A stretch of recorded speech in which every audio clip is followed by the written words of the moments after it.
Hello everybody and welcome back to the channel, and it's about that time, folks. We have a brand new balance patch inbound for roughly Pokemon Day, I believe, which is in a couple days time. But I'm not gonna meander around, let's just get straight into it. So, update details. Holoware collection bonus now available. Collect a designated Holoware to obtain special Holoware effect sprays. Don't really know exactly what that is. We'll probably learn about it in the next coming days. Either that or I'm just unaware of what that is. Suicune headed to Eos Island. This we've known for quite a while. He's been on like the PTS and stuff. I've seen a lot of it. Haven't really done too much with it, but that's all very exciting. But the main thing that I'm really excited for, new type of battle. First to 500 is available, so when Assault Break, this balance patch, comes out, we will all get access to First to 500, which is going to be a brand new game mode in the game that I think is going to be really good for the health of it all. Whether it be the new ranked, which a lot of people want, or it's just going to be a new casual mode, I think it's going to be an amazing inclusion into the game. Remote Stadium returns to ranked matches. Oh! Finally, we can switch between the two when it comes to ranked matches. That's actually, I like that a lot. Actually, it gives us more variety instead of just having nothing but Thea Sky runes, because we've only had the two maps the entire lifespan of the game so far, which is like nearing however many years. This is gonna be like 3 years.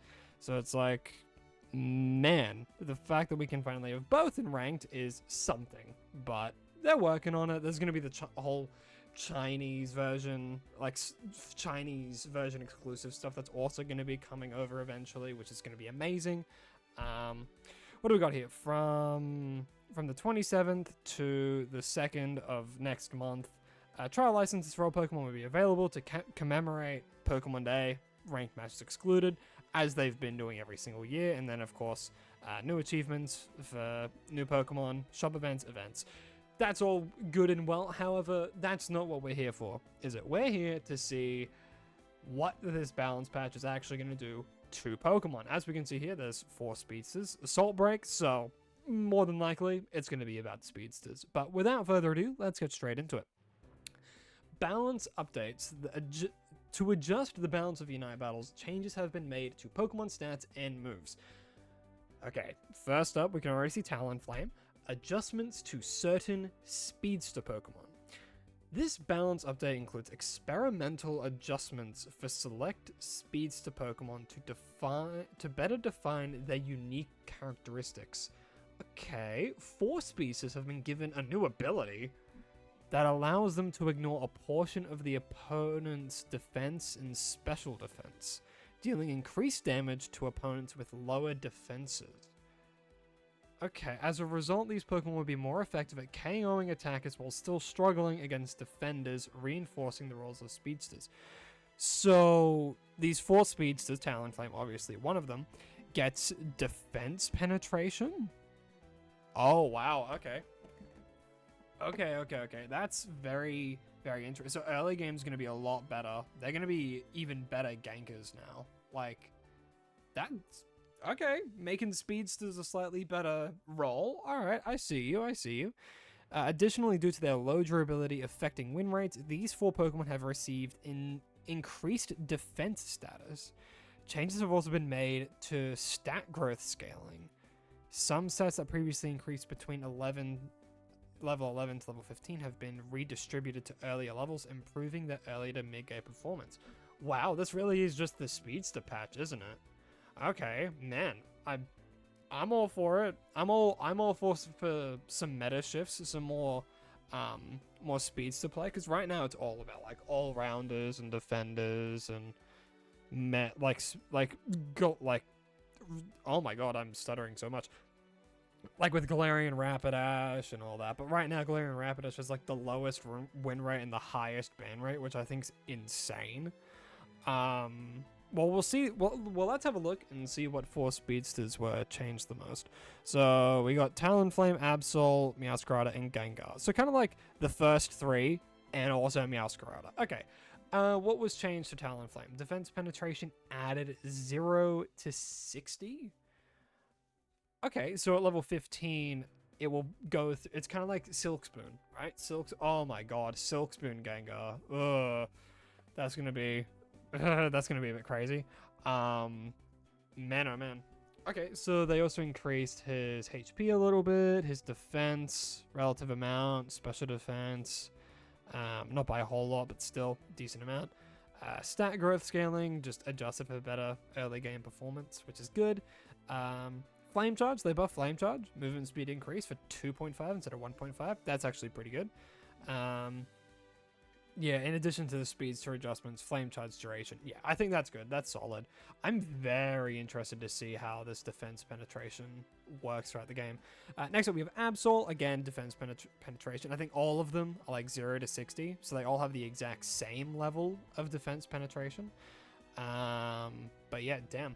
Absol, HP defense, special defense. Yeah, all that's pretty standard. Night Slash. Critical hit rate from 0.67 to 0.8 per 1% lost? Okay. Okay, yeah, so just Night Slash has a higher crit rate. That's actually very good. Next up, Meowscarada. All these same changes. HP defense, special defense, stat growth. Flower Trick damage based on the target's missing HP, 15 to 18. So it's going to be better at last hitting. That's really good. That's actually, yeah, improving Meowscarada's ability to score KOs. That's good for Flower Trick, especially because Night Slash was kind of the more prominent build. I mean, I think Flower Trick's fun, but this is a nice buff. And now the thing that I'm most scared about, Gengar. God, him with Silk Spoon is going to be ridiculous. What do we got? Gengar basic attacks. Oh, now scales with special attack. Oh, so his basics are really good now. Oh, because his basics sucked before. The only real thing was like his boosted, right? Because his boosted scaled with his special attack and gave him a jump. But if all of them, he's going to be an even better jungle clear. That's scary actually. I'm very scared of Gengar. Special defense, increase attack, decrease because it doesn't really need attack. Because yeah, they would have just completely nerfed its attack because it no longer scales with his basics. So his attack got absolutely gutted, but that does nothing for him because he's a special attacker. Makes sense. And then he increased defense quite a substantial amount actually, from 290 to 320. That's pretty big. Yeah, basic attacks now scale, so there's like slight changes to all of them. Flame Charge, movement speed, Night Slash, increased crit rate, Flower Trick does more damage, and then Gengar now, his basic attacks spell with a special attack. That's pretty good. I mean, that's all for the speedsters. This is going to be very interesting. Clearly, this is the highlight, right? Clearly, this is what they're wanting to focus on, so I'm very excited to see how this all plays out when it's actually implemented. Next up, we have some very normal changes, normal balance adjustments. So we got Snorlax buffs, that's pretty good. So his HP has been increased. Oh, okay. Snorlax is a lot more HP than before. Man, is he the Pokemon with the highest HP then? No, it'd still have to be Blissey, but still, that's crazy. Block 16% shield increase and a cooldown to 8 seconds. That's very nice. And then as Unite Move, HP recovery, 18% increase. Damn, that's very good for frontline, actually. These changes are super nice. It's still Snorlax, so he's also a defender, so he's always going to be good. But these changes, super nice for his kit. Snorlax HP and Unite Move, healing and blocks shield have increased, making it easy to maintain frontline presence. That's good. I like that. Very simple changes. Next up, we have Espeon, a buff. Future Sight, damage increase, and the cooldown is lower, so that just means, yeah, okay, cool. Future Sight changes, very nice, very nice. More viable option. 10% damage increase is pretty good, but I don't know if that's going to be better than Psybeam, but hey, we'll have to wait and see, because Stored Power Future Sight, it's like very easy combo, so you can see if that works. Oh, we're on to nerfs already. Damn, 2 buffs and then all these species. That's crazy. So for nerfs, we have Blissey, Helping Hand, cooldown increase. Yeah, that's to be expected. And here we go. Unite Move, Bliss Assistance. They've nerfed it. Damage 20% decrease. Fair enough. I don't really think it's something that should be dealing damage. It should just be really buffing whoever's doing it. But man, that charge, I've seen it secure race so many times. It's hilarious.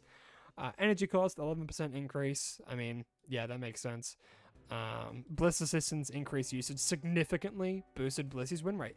Well, yeah, it's like the best support unite in the game. It's insane. To balance its impact, moves have been reduced, as it should. So I think that it's just kind of like back to normal now, which good. that's good. Blissey's in a good spot then. Next up, we have Tinkaton. Oh, that's very nice. Thief nerfs. Thief is crazy good. Last I was playing it. Damage, 13% to 33% decrease. Yikers. And then we got movement speed boost when targeting hinted opponents to 50% instead of 60. That's good. Thief provided both high damage and durability, making it too strong. And that I completely agree with. And like, honestly, I think the biggest issue is the cooldown. Like, that is insane to have it on such a short cooldown too. But yeah, the nerfs are there. Very, very nice. Urshifu, Wicked Blow. They didn't nerf the thing they needed to. Damage, 8% decrease. Wicked Blow is dealing excessive damage, especially in last hitting wild Pokemon, so its damage has been reduced. But that was his whole thing, right? That's all the single strike is really amazing at. Like, unstoppable, very good at securing, but like if he gets targeted, he has no movement outside of like throat chop. So it's like, what can you really do? He does have like unstoppable, so he can like eject and that kind of stuff, but surging strikes is the real issue. Next up, Zarina nerfs. No, Zarina's been in a very nice spot. Triple Axle, damage decrease. That's fair enough. I mean, Zarina's been like probably one of the, if not, oh my gosh, words. Zarina has been one of, if not, the best all-rounder recently. So, like, damage decrease makes sense. Stomp's still going to be good. You know, it's still going to be a very good all-rounder, especially with the whole gimmick that it has. It's great. But yeah, this sucks. Next up, we have Miraidon. 5% damage decrease to Electro Drift. I don't really think that's going to do too much. It's still going to be great. Like, crazy movement, crazy sustain, crazy just everything. Miraidon's just ridiculous. And very, very last, no buff, no nerf, but it is an effect change. You know, Worst Nightmare reverted to previous visual effect. Okay, awesome. Well, that's all for the balance patch, actually. Honestly, I think that's pretty good. I'm a fan of these speedster changes. I'm very, very curious to see how it goes. The Pokemon that I'm most concerned about is Gengar, because like Run Him, Slick Spoon, that defense penetration is going to be so ridiculous. Because all these guys have physical defense penetration, so they target physical defenders a lot better, right? Or just physical, they target physical defense, clearly, as it says defense. So he specifically goes for special defense, which is going to be, he's going to be even more just insane, especially with Slick Spoon. So I think Gengar is like the thing to look out for after this patch, definitely. Again, not really too many crazy changes outside of this huge change right here, Speedster meta incoming. But yeah, that's a very solid New Balance patch. Let me know all your thoughts down in the comments below. I know it's a bit of a short one, a little bit more talky, but hey, New Balance patch, that's what you get. Anyway, thank you all so much for watching. Hope you enjoyed. Again, let me know your thoughts down in the comments below. Let me know who you think does well, if these nerfs are deserved, if these buffs are deserved, etc, etc. And as always, I'll see you all in the next one. And as always, please remember, stay hydrated.